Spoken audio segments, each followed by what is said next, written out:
Hello and welcome to today's Tiger webinar. I'm Lydia Palmer from RIT's Division of Development and Alumni Relations, and I'm your moderator for today's webinar. We're happy to have you join us today, and we hope that you and our entire Tiger family are well. As we all continue to weather this new working environment, we want you to know that the RIT Office of Alumni Relations is available to help all RIT alumni with a variety of needs, including new virtual content, learning opportunities, and networking and career assistance through the new normal of these pandemic realities. We especially encourage everyone to connect to the RIT Alumni Association social media channels, including Facebook, LinkedIn, and Twitter, where you will find up-to-date communications and opportunities to connect with other Tiger alumni in your region and your industry. Those links are found in the chat box, and the chat box can be opened by clicking on the chat tab at the right of your webinar window.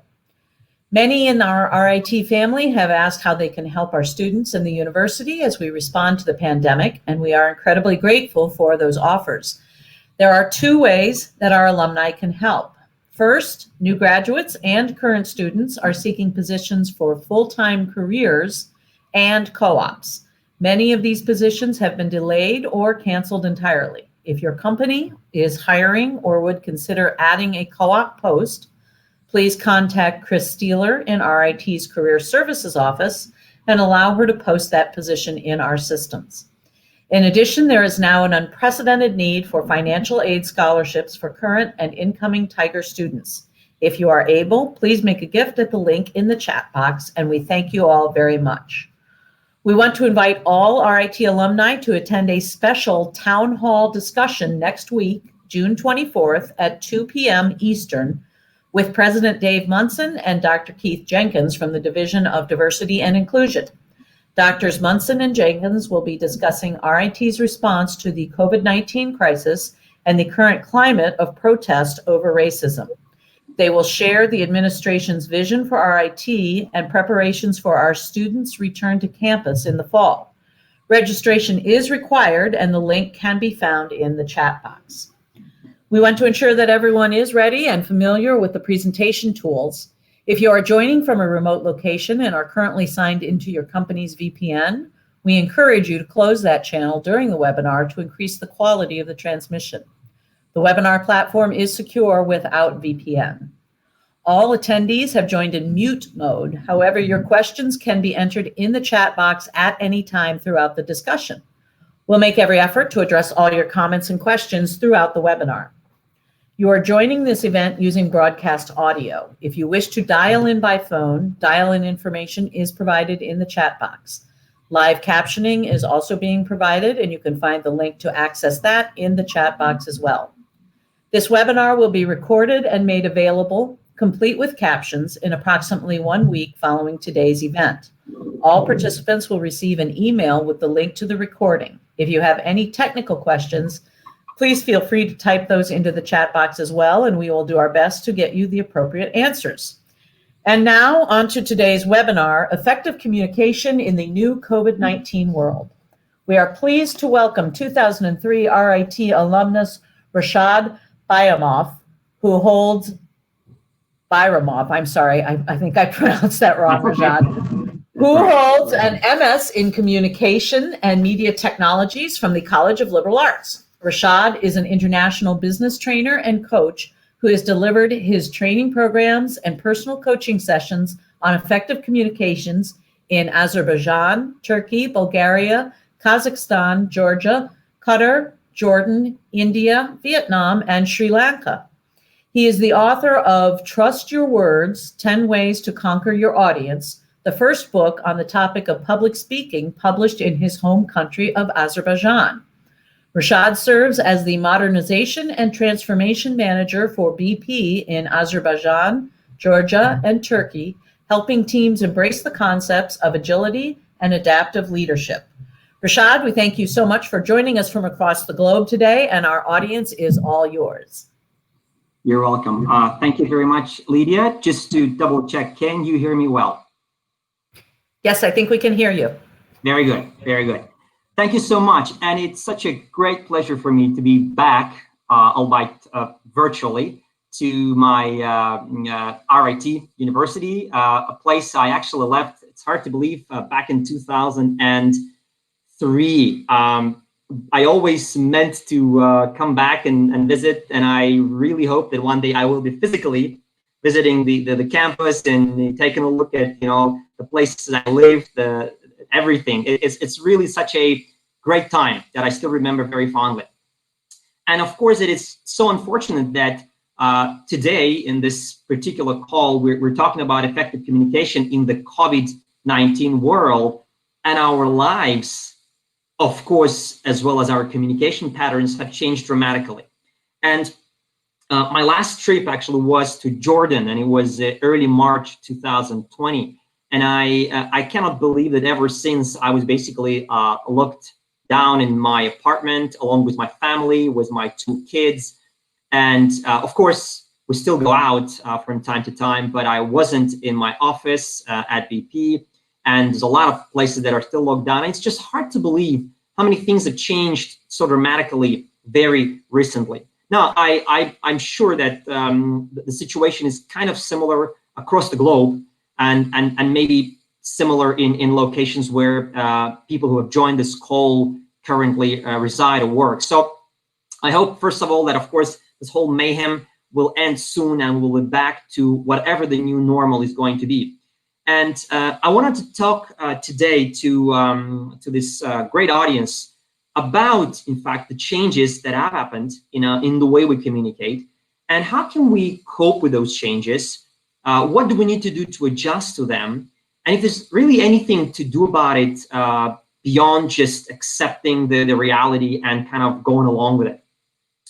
And I think, yep, I'm just gonna turn the slides. And really what I want to cover today is basically what actually happened. I mean, what is happening in terms of our interpersonal communication generally on a bigger scale, not just because of COVID.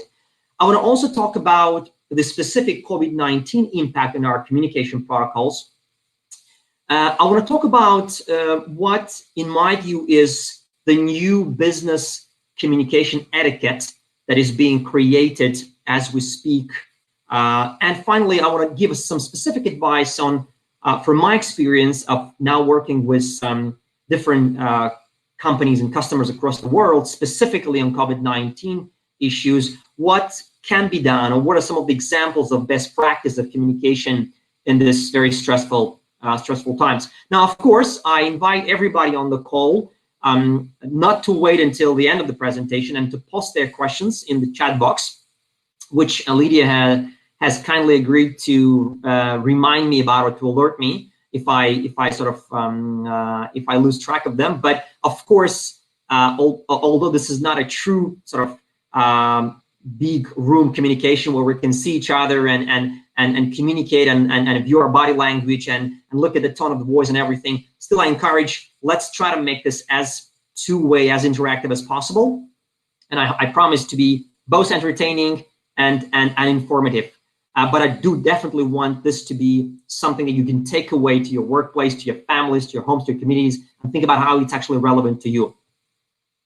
And in fact, this leads me to this point before I move to this changing patterns of interpersonal communication, is I encourage you to think about 2 questions, and kind of keep asking yourself 2 questions as you listen to my presentation. And question number 1 is, what has changed for me? What has changed for you in this past several months?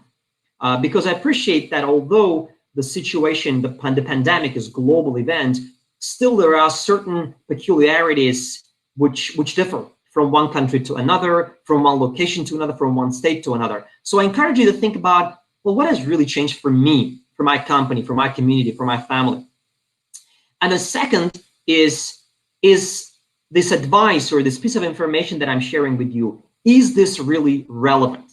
And the point of relevancy is extremely important, because you will really be able to focus and gain maximum value from this webinar if you actually pose that question in front of you. Is this relevant to me? And if it's relevant, then how can I actually take away whatever I need to and then apply it back in my work and my family and my community? Okay, so Well, in fact, as a communication consultant and a professional, I'd like to actually talk a little bit about some basics. And COVID or not, there are certain rules, certain evidence based on certain research, certain rules about how do you actually go about influencing others. How do you actually create communication that influences others? And there are there's a lot of research on this topic, and I just for the sake of today's webinar and to make it really quick and short, I quote Professor Jay Conger, who actually back in 2000 in Harvard Business Review published an article called The Necessary Art of Persuasion.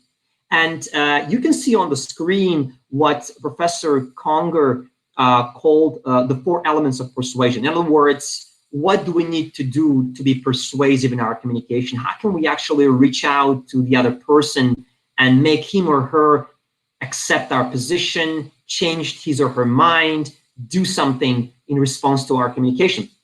And those 4 points, A, B, C, and D that you can see on the screen are extremely important to keep in the back of your mind always, not just because of COVID or during COVID, but always. If you really want to make your communication persuasive, if you want to be successful in the way you communicate, think about those 4 positions. Let me just go over them very quickly. Connecting emotionally. Well, it's absolutely paramount that irrespective of who you talk to, you always need to understand that communication really is based on a bridge that you build from your heart to the heart of your listener. It's not really that kind of a logical pathway from one brain to another. It's very often, and most and predominantly, it's a bridge from one heart to another. So how do you connect emotionally can actually make a difference between whether you're persuasive or not. Providing evidence is something that most of us are actually quite good at, and in our corporations, in our life, we like to provide evidence. I do this because, I would like to suggest, and here's my evidence. But what I really want you to think about is providing evidence is not just about facts that you put on table or put in a presentation. It's also the way you provide that evidence. And the recommendation that Professor Conger has given, and a lot of researchers do, is that when you present your information, think about reaching out to people through different channels. In other words, just by talking to someone, you won't be as successful as you could be if you actually present some visual evidence, maybe a little movie clip or a little graph. Or in fact, both visual and audio influence or audio channels can be augmented if you use a demonstration. So yeah, if you actually physically show an object or something to make your point. So providing evidence is not just about being logical, it's also about how you provide it. Finding a common ground. Now that is something that I want to underline as absolutely critical. And I actually want to quote a very good friend of mine, Mr. Anand Sharma, who has had a long-standing career in consulting business, and he's worked for companies like Cadillac and Ford. And he recently, I've had an interview with him, and I'm writing a book for which I'm collecting interviews from different authorities. And he's given me a very good feedback on how in his entire career, which actually spans almost 50 years now, how he's gone about convincing or persuading people. And he said to me, there's one big rule for me. And that rule is, no matter how many disagreements, no matter how many differences you have with your counterpart, always look for common ground.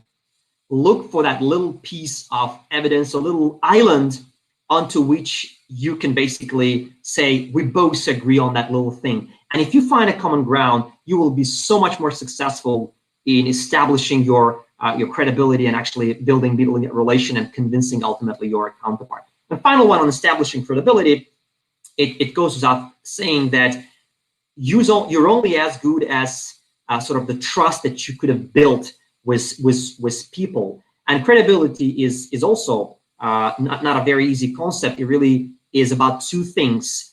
It's about do you actually know your competence? Do you really actually know what you're talking about? And it's about reliability. Do you really do what you promise, what you commit to doing? So if you kind of have those two traits, or if you build those two traits, you have a better chance to establish credibility with people. So I wanted to really start with these 4 key principles to make sure that you understand the basics haven't really changed. It doesn't matter if it's a COVID world or pre or post-COVID world, we still need to abide by some basic rules of communication to make our communication effective and persuasive. Now, what do I mean by the changing patterns of communication? Well, this is a huge topic, and that could take a whole webinar by itself, but I want to focus on 3 things which in my view have changed dramatically in the past 20 years or so. One is an absolute, what I call a digital channel revolution. You know, if you go back even 20 years or 25 years, those of us on the call who whose age allows to have that kind of travel back and think about, well, how life actually was back 25 or 30 years ago in terms of the way we communicated. Well, you would notice that there was definitely much lower saturation of what we call now digital channels of communication. People really communicated, think about television, think about the role of radio, think about the role of newspapers back then. Now, think about today and how all of those different outlets have actually gone completely, almost all of them without exception, to the digital channels. So the big important change in the way people communicate also has to do with proliferation of digital channels. And it has definitely changed the way we talk with one another. Now, that in itself is a great opportunity. But interesting that on this background, we see actually weaker bonds among people. You know, that expression that I use, you need to build a connection, a bridge from one heart to another to reach out to someone, to really be able to persuade. In my view, and based on some of the research, these digital revolution, maybe as a byproduct or maybe as a side effect, if you will, it actually has somehow managed to weaken the bonds among people. And although we are all absolutely wired and super connected through our digital gadgets, we're really not that connected in a sense in terms of that really human-to-human interaction. And that, of course, in itself carries a lot of effects. And finally, and this is one where we kind of come closer to today, there's a huge growing need for collaboration, not only inside one team or one company or even one country. COVID actually has shown to us that there's a huge growing need for collaboration across the world. And I think an example of how different countries and companies have agreed to use their computing capabilities, kind of bring it all together to crack the code and to make sure that we come to the point of designing a cure for the coronavirus. How those supercomputers have merged into one gigantic computer. That's just one example of how collaboration nowadays is so much needed, and how people do need to communicate way more effectively, way more in unison to reach that global objective. Okay, now in terms of the advice on what actually both the researchers and practitioners tell us in terms of what are some of the things we need to be aware of to keep our communication, to keep the interpersonal communication effective, and what is actually changing, compared to the way communication was years ago. And I've just try to put on a screen some highlights, obviously just highlights of things that, in my view, and through the books and the magazines and the companies that I've been working with, I gather some of the advice that can make your communication, our communication, more effective, taking into account the previous sort of previous conditions that I've mentioned. And some of these things, if you just look at the screen, are actually very, very obvious and might be quite self-explanatory. I think in terms of brevity of communication, keeping it short, be it a video that you're creating, be it an Instagram post, a Twitter post, or anything, an email, keeping it short seems to be the mantra nowadays. And nobody really is up for reading either long emails or large documents. We all kind of go after short, sweet kind of a message.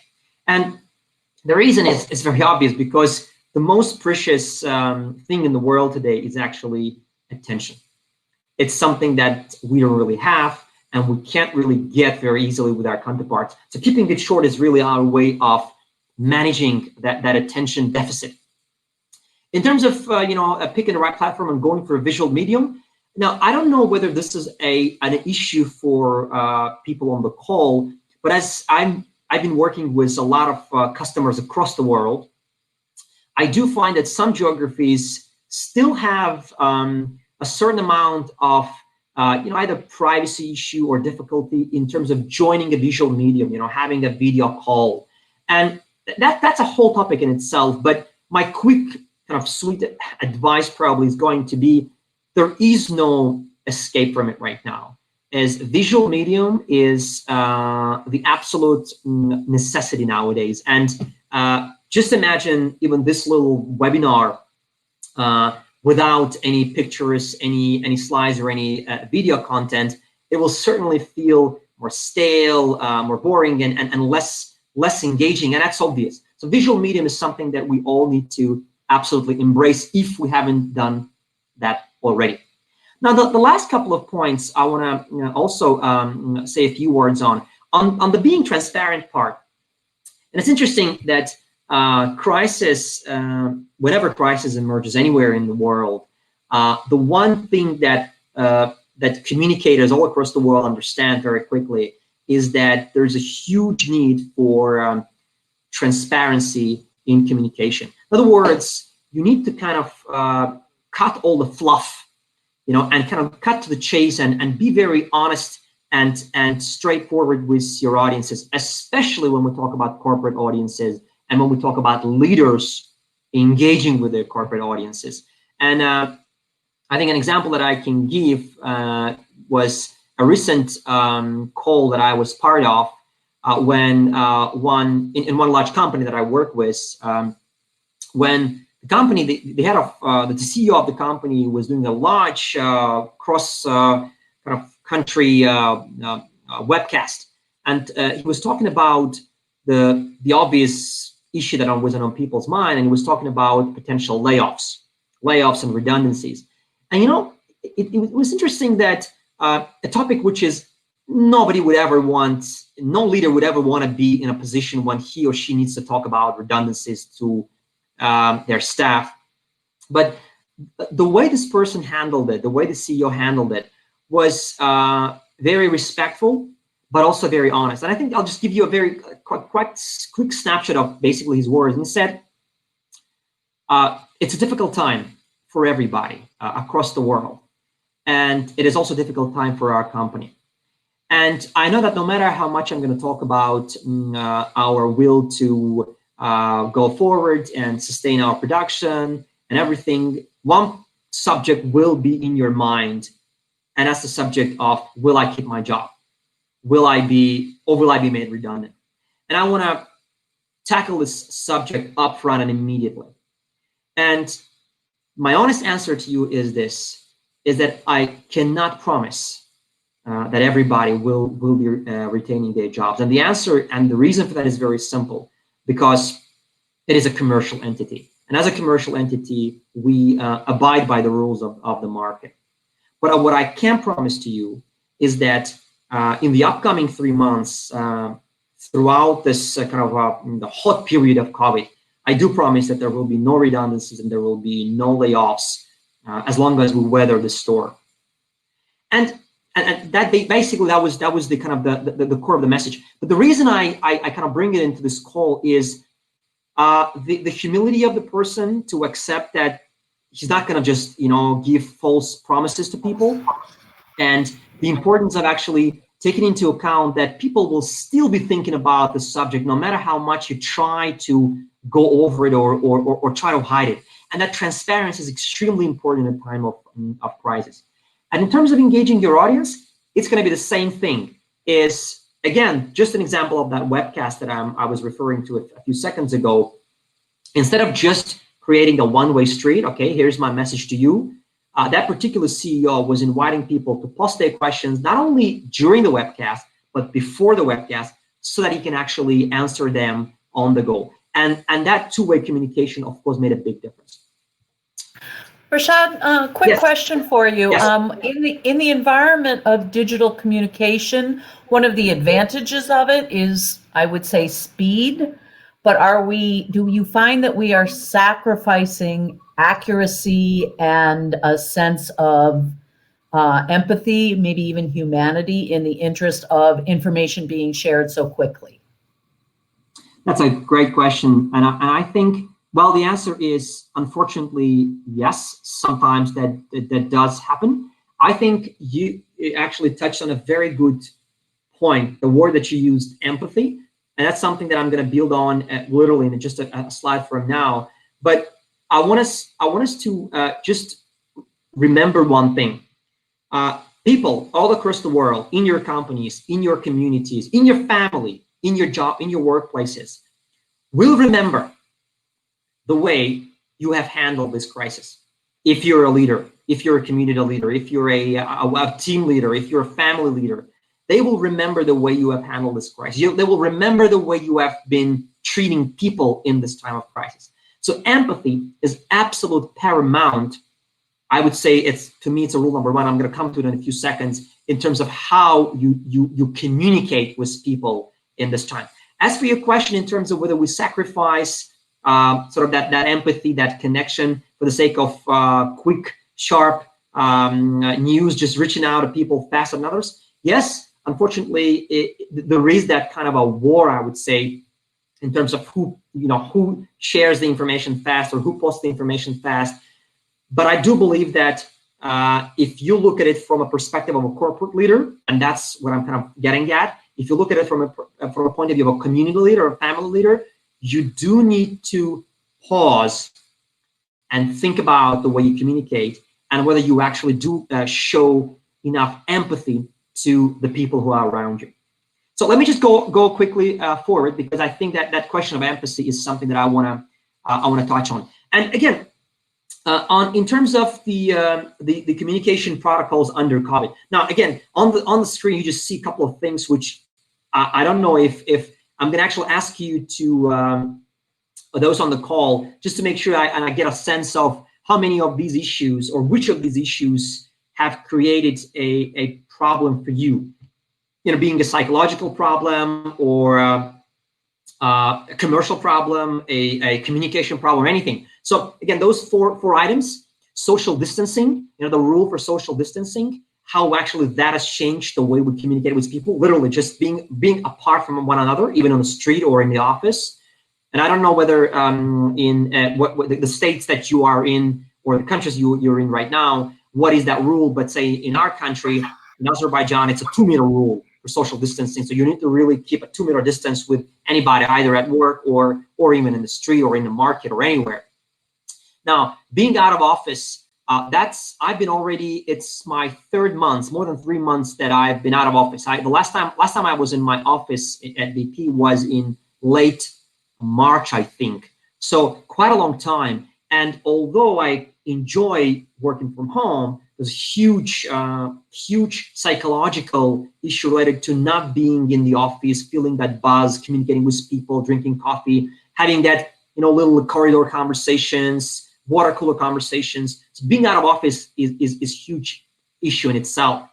Well, the cabin fever and the 24/7 housemates, again, depending on where you are and how strict the rules are in your part of the world, for quite some time, myself, my wife, and 2 kids that I have, the 4 of us, we've been pretty much in one apartment for almost 6 weeks in a row. It was only a few times when we actually left the apartment for an hour or so to do some grocery shopping. or to go to a chemist shop to buy some, something there. That's unbelievable and definitely never been experienced in my lifetime. But just feel free to kind of share on the chat box what has been your experience. Which of these items have touched you, and which of these, and that's probably more important, have created a difficulty for you in terms of the way you communicate, in terms of the way you handle people, you handle your teammates, your family members or community members. Okay, so, and now on to what I call the new business and not only communication etiquette. So actually, just summarize, we've quickly talked about the basics of communication, right? So, if you want to be persuasive, there are certain rules you need to follow, irrespective of whether it's a COVID time or non-COVID time. And those are some basic rules, building emotional connections, providing evidence to people in a way that is appealing to them. It's about listening to them. It's about finding common ground with people. So those are good in any weather. We also talked about some of the current trends and how digital channel explosion and revolution, and at the same time goes side by side with weaker emotional bonds among people, and that itself is all happening on the background of a huge need for collaboration, not only across teams and companies but across the world. And I've also spoken a few words about COVID's related communication issues, social distancing, being out of office, not seeing your teammates physically, or cabin fever, being basically with your family for a long period of time, locked down in your apartment. So all of these are huge issues that create challenges for our communication. Now, onto what I call the new business etiquette, or what are some of the things that are happening, emerging today as rules to think about or keep in mind as you build your communication. And again, that's where I come to the point, as you can see prominently displayed, under what I call foundation. So the key absolute important things to keep in mind in terms of how you communicate with your staff, with your family, with your communities, with your colleagues, with your clients and customers. And absolutely on top of it is empathy. And empathy is a word that's been used on and over and over and over. And I'm sure that people on the call don't need to understand. We need to tell them what is empathy or how important it is. But I think we really need to pause for a moment and appreciate that this global pandemic has actually touched us not in a similar way. Not everybody has been impacted the same way. And let me give you just one little example, just from my home country, where I live. In Azerbaijan is a small country, it's only 10 million population. I live in the capital city of Baku, with about 3 million population. And again, from pretty much the middle to end March, we've been experiencing the lockdown and all the other things that are now globally accepted as our response to pandemic. And as I was driving, I think it was one of those lockdown days when I had when I needed to step out of my home and do some grocery shopping. And on the way back, I was driving by one bank, and it was just a branch of a bank, a big bank, and there was quite a lot of people outside the bank, probably about 50 people, all wearing masks, all kind of keeping their social distance. And the weather was not so good. It was actually quite windy and chilly on that particular day. And it really, I just stopped and I paused for a moment to just appreciate the fact that while I'm driving in my car back home, just doing some grocery shopping, and I'm kind of not happy with the way things are turning out for me with the lockdown, but I am actually in a much more favorable situation. My family is safe and healthy. Thanks God, nobody has had any case of COVID. I can actually afford to do the grocery shopping because I still have my job, and I don't need to worry because I have a car. I don't need to use public transport, which can potentially be an issue for me. And I just realized that because I have all those luxuries for myself, I don't really have a point of reference, really true empathy and understanding of how difficult it is for a lot more people across my city, across my town, across my country, to actually weather the storm. And those people in the streets, they were not there just for fun. I mean, if they were in front of a bank, they probably were either there to receive their, cash because the government has created some program to help people in need with some cash, bonuses to just basically those who lost their jobs. It was probably to either get a loan from the bank. So it wasn't really for fun. It was for some serious reason. But that just one little example gave me a reason to just understand that I don't really have enough empathy, because I really cannot feel that trouble, that issue that is on their mind, challenge that those people are experiencing. So I really encourage you, all of you, irrespective of who you are, what kind of position you hold, is really, if you're lucky enough not to have that illness, not to have that disease, if your family and loved ones are safe and you can afford, if you have the job and you can afford actually paying your bills and everything, you're a lucky person. And you need to really be able to feel for what happens on the other side of the aisle with other people who do not have that luxury. So empathy to me is an absolute paramount in terms of how we communicate with people. Listen, understand, pause, take a look at the situation of your counterpart, because whatever he or she is talking about, he or she is using his or her point of reference, which can be very different from yours in this particular situation. And absolutely hand in hand with that goes patience. I cannot stress this enough, that patience is another virtue that we all need to exercise in our communication, because a lot of people are going to express their anger and impatience and dissatisfaction and frustration with what's happening around the world. And we need to not only empathize, but also be patient and listen with our hearts, not just with our minds, to what those people have to say to us. Transparency, I already mentioned that, especially if you're a leader in your company, if you're a team leader, if you're a project manager, if you're a community leader, if you're a religious leader, it doesn't matter. Transparency is what actually makes, which to me is making a difference between a good leader and a mediocre leader. Transparency is to have the guts to tell the people who you love, who trust you, the truth the way it is. And I really encourage you to exercise transparency, especially in these difficult times. And trust me, people will appreciate it, because it's much better to get the news, not sugar-coated, but the way it is, than to have a lot of information, a lot of fluff, just to kind of try to hide what we can call bad news or difficult news.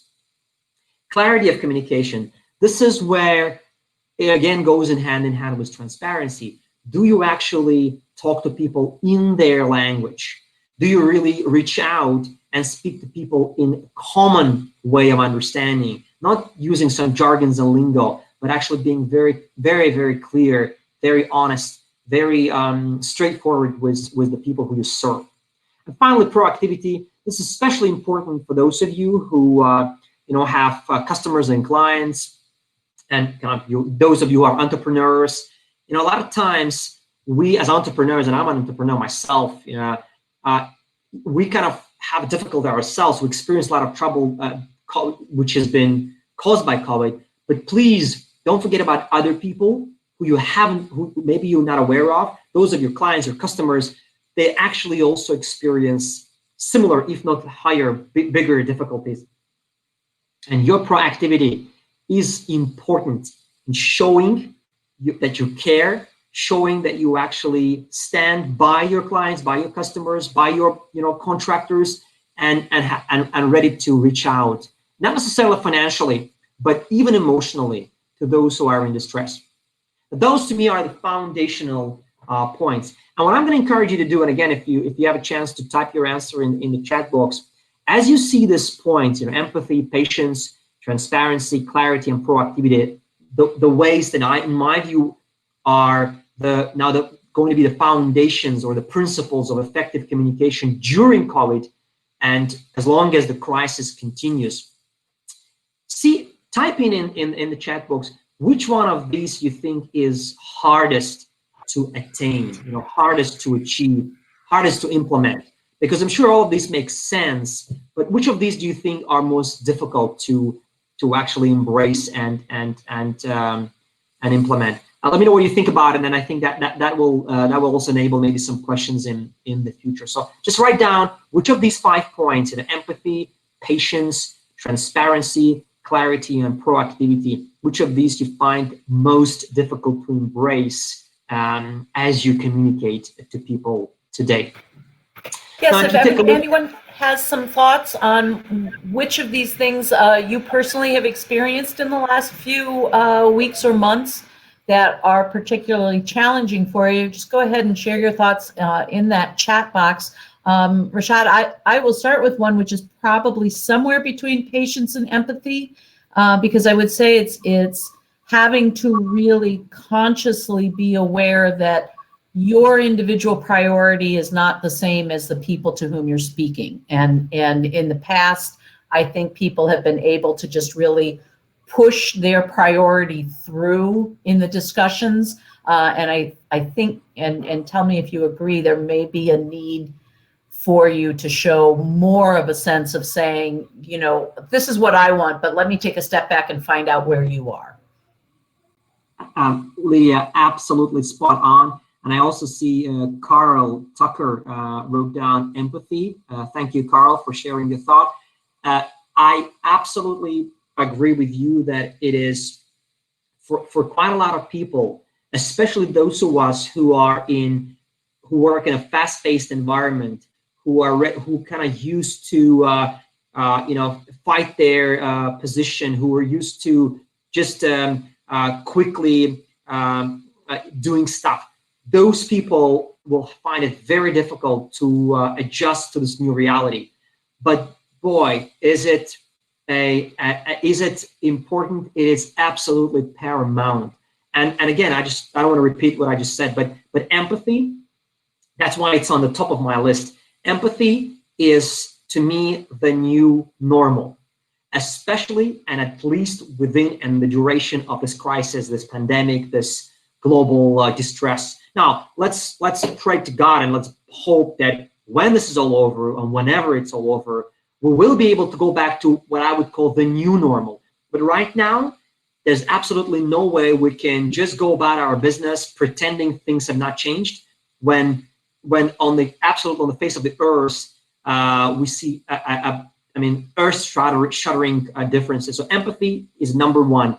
Stopping, shutting up, really trying to understand the position, the point of view, the situation, the circumstances in which your counterpart is right now. Only through that we can be effective, either as leaders or teammates or family members or community members or religious leaders or anything.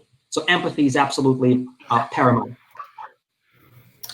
I'm going to second thought, and again, if the audience has thoughts, please enter them in the chat box. But Rashad, another thought on just maybe the overwhelming volume of communications that's going on right now through the digital sphere. I can tell you, and I'm so excited to be able to join you today, Rashad, but I'm looking at 3 consecutive hours after this of back-to-back Zoom calls. And you know, while it's great to be able to keep things moving, on the other hand, you kind of look around and say, I really have to be able to get up out of my chair at some point. So I think there's a real question of the impact of people just in this constant digital communication mode. Yes, Leah, thank you. We're in the same seat, if you will. I just like everybody else in our company. We have completely gone online. We're using a different tool, but it doesn't matter. It's Zoom or Microsoft Teams or Google Hangouts, whatever you use, or Skype. It's the same principle. And I think what I've noticed is, and I think what you're referring to is this digital fatigue, and it is absolutely real. It is absolutely happening, and it is absolutely something that we need to be aware of. Now, if you're asking if I want to move very quickly into the advice mode, my recommendation would be absolutely be able to space out or to plan out those events in your calendar as much as you, of course, as you can, as you have the control over them, because having back-to-back meetings is actually unhealthy, especially when they're digital. And the reason being is, and I think, Lydia, you mentioned it, because you're physically almost always are seated at your desk, and you can't really even stand up and move around and do things like that, or go for a walking meeting, which is something that I enjoyed doing back in the days when I was in the office. You really need to be thinking about ergonomics, your health, your safety, your psychological well-being. So all of these things, my recommendation is make sure that you, if you can, try to kind of build at least a 15 minutes break or a 10 minutes break in between those digital meetings, especially if these are back-to-back.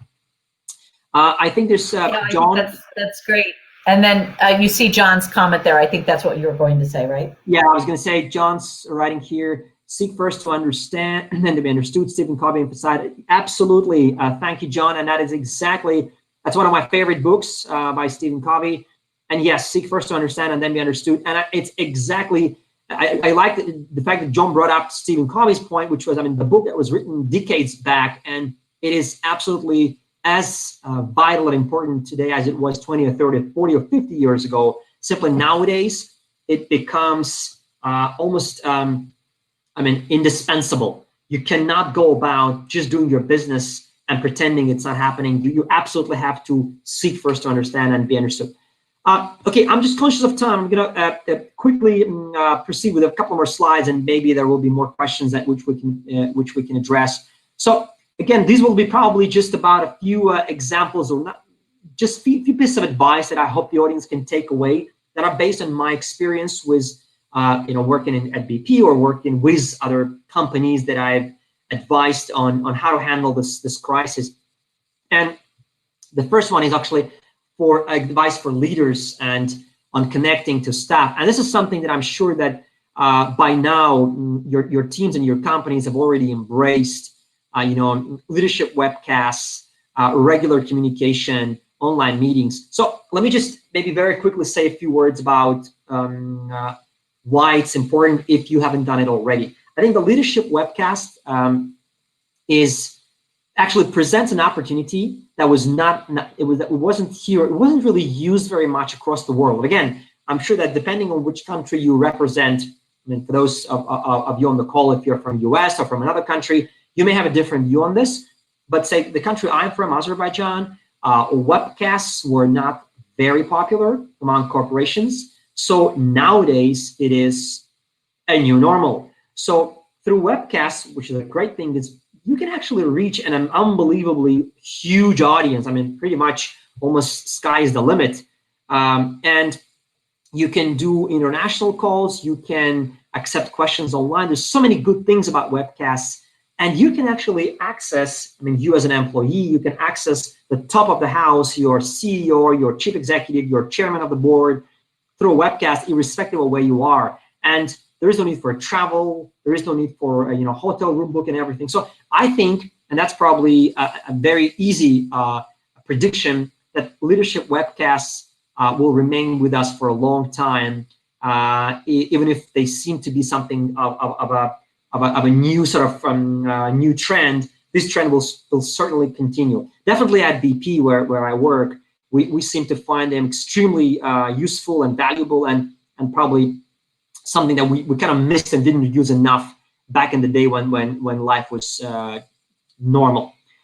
In terms of social media posts, I want to just very quickly, 30-second explanation. Now, I'm sure that, and I think you heard me say that it's important to access people through different channels. So a lot of companies nowadays find that people on their teams do not maybe tune in to their emails very frequently, but they're certainly very adept at following social media. So a lot of companies actually reach to their teams, reach to their staff through social media posts by telling what's happening with the company, how are they handling pandemic, how they're reaching out and helping communities. Think about it as well as one way or alternative way to reach out to your staff. So connecting with the teams, now that's probably for those of us who are not necessarily top level leaders, but just regular staff members or team leaders.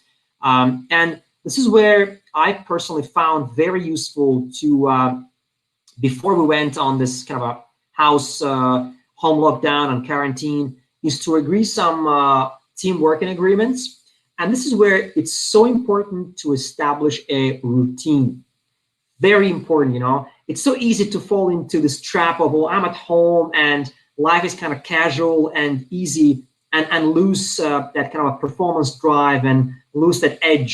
So what I found, and a lot of companies that I work with found very useful, is they've all encouraged their team leaders to go for routines, new routines. If the old ones don't work, create a new routine. For example, a Monday 10 a.m. call to talk to your team about the upcoming week, or a Friday afternoon call to wrap up the week to discuss what went well and what could be done better. Certain catch-ups throughout the week, definitely online meetings depending on what your projects, what kind of projects you work on. We actually found very useful to work, and again, it's just a tool that we're using, Microsoft Teams, to basically almost say no to email, and almost completely as a company move to a Microsoft Teams environment to exchange opinions, to, you know, create little teams within Teams and chat boxes and post videos. It's so much more kind of interactive environment than just sending an email and waiting for an email back. So and one more thing before kind of I move on is prioritizing what you do. Don't forget that your efficiency may be different from the way it was back in the day when you were in office. So prioritizing, really saying no to certain things, what I found extremely helpful in moving my day, moving my deliverables ahead, and what I see a lot of my colleagues saying. It is a time when simplicity is absolute necessity. Only do those things which matter, which bring the highest value, versus just things which are nice to do. And very quickly, maybe a couple more minutes before I hand over to Lydia to close the call, is connecting with clients. I already mentioned, if you guys are entrepreneurs, be aware that your clients, your customers are experiencing similar distress. So be proactive. Take your phone, dial and talk to your person, talk to the person on the other side of the line, ask them how they're doing, listen to them, and be supportive. It doesn't have to always be connected to financial support. Even just calling and asking how the people are makes a huge difference to your clients and to your customers. Trust me, I have done it, and it does make a difference. And I think the final point on the family, how we connect with our families. 2 kids. My wife is a full-time employee. She teaches at a university in Baku. It's been a mess, and it was very difficult. How we handled it, we agreed, we had a working agreement for home. Basically, if every day we know who has a call, who wants to do when, what, how much bandwidth we have for this. But we also set boundaries, not to move into this 24 hours a day kind of working engagement. We do have the time when we are together as a family, and the time we everybody, especially my son and my wife, kind of go to a different room and different spot and tune in and put their headphones and just do their work. So please be aware that nonstop work is another issue, which is of a psychological well-being, and it absolutely does impact your communication with your family. So set aside some time for family and some time for your work. Okay, and very quickly, 1 minute before I finish, and this is basically what I like you to take away, at least from my perspective from this presentation. 4 things that I think are absolute paramount for you as leaders, as community members, as employees. Number 1, show empathy. I think we've covered it enough. I don't need to stop on it again. Number 2, exercise clarity. Clarity is paramount for people in the times of crisis. Stop the fluff. Cut old and unnecessary things. Go to the heart of the problem. Be honest and straightforward with people. Number 3, use technology. If you were not friends with technology, now is the time to be friends with it. If you were friends with technology, now it's time to be real good buddies. Just embrace it. Every single tool you can, be it Zoom, Microsoft Teams, Google, anything you can, be there, learn it, use it, and actually share it with your friends and teams. And finally, the key final point I want to make is being flexible. And remember, to quote Charles Darwin, it is not the strongest of the species that survives, nor the most intelligent. It is usually the one that is actually most responsive to change. So I wish all of you to be responsive to change, be flexible, be cool with your technology, but also be absolutely empathetic with people around you. That's all I have to say to you. Thank you very much for your time, and over to you, Lydia, to close the call. Sure, and I will share. This is a nice thought to end with everyone, which was Matthew's comment, in which he says, "In my opinion, empathy is the most difficult to sustain, especially during a time of crisis. It's easy to let our own experience shape opinions without consideration of others, and the physical isolation sort of enhances the ease with which we put on blinders in our communication. It just requires continued conscious effort to avoid falling in those traps." I think that's a really good point to share. Yeah. So thank you so much, Rashad, for your insights. I think we've all learned quite a bit about how communication is at the root of helping us all not only get through this new normal, but continue stronger relationships with staff, with other employees, and with our own families. So I think that was a really great point. If anyone does have additional questions, you are welcome to email them to ritalum@rit.edu, and we'll direct your questions to Rashad. All of our audience members will receive an email from us in about a week with a link to today's webinar recording. We invite you to look at the full listing of upcoming virtual events that are like today's webinar at rit.edu/alumni/tigers-staying-home for a listing of our upcoming virtual events. There are several each week, and we'd like to include you in as many of the events as possible. Please exit the webinar by closing your browser window, and do let us know what you thought of the webinar through a brief survey that you will receive via email. Thank you, Rashad, and thank everyone on the call. Have a wonderful week, and please stay safe. Thank you. You too.